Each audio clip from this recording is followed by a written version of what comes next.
চট্টগ্রাম বন্দরে গুরুত্বপূর্ণ টার্মিনালগুলোতে বিদেশি অপারেটর নিয়োগ করছে অন্তর্বর্তী সরকার। প্রথমেই এই তালিকায় আছে লালদিয়া চরের টার্মিনাল। এটির নির্মাণ ও পরিচালনায় ডেনমার্কের এপিএম টার্মিনালের সঙ্গে ৩৩ বছর মেয়াদী চুক্তি করেছে অন্তর্বর্তী সরকার। সোমবার সকালে রাজধানীর একটি হোটেলে এই চুক্তি স্বাক্ষর হয়।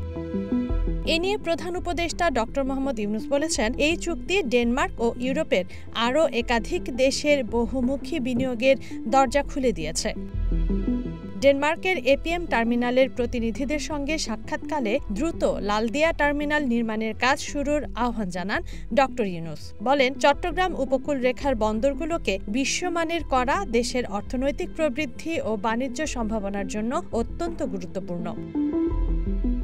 ডেনমার্কের বাণিজ্য ও বিনিয়োগ বিষয়ক মন্ত্রী নিনা গ্যান্ড লোসে হ্যানসেন বলেন, চট্টগ্রাম বন্দর টার্মিনালে তাদের বিনিয়োগ হবে বাংলাদেশে ইউরোপীয় কোনো কোম্পানির সর্ববৃহৎ বিনিয়োগ। চুক্তি নিয়ে সন্তুষ্টির কথা জানান নৌ পরিবহন উপদেষ্টা এম সাখাওয়াত হোসেনও। আর বিডার নির্বাহী চেয়ারম্যান আশিক চৌধুরী বলেন, বাংলাদেশের বন্দরে মূল চ্যালেঞ্জ হল দুর্নীতি ও দীর্ঘ অপেক্ষা। তাই বিদেশের খ্যাতনামা কোম্পানির দায়িত্বে এগুলোর সক্ষমতা যেমন বাড়বে, তেমনি দূর হবে দীর্ঘসূত্রতা।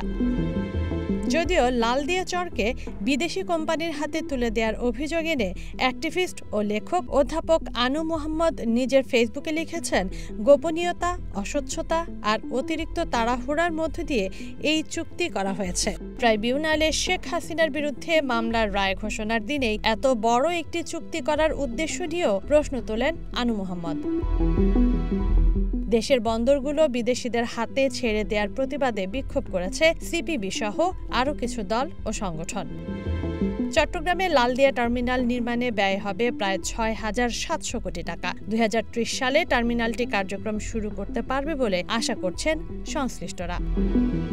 তানজিনা অন্ত, ওয়ান নিউজ ডেস্ক।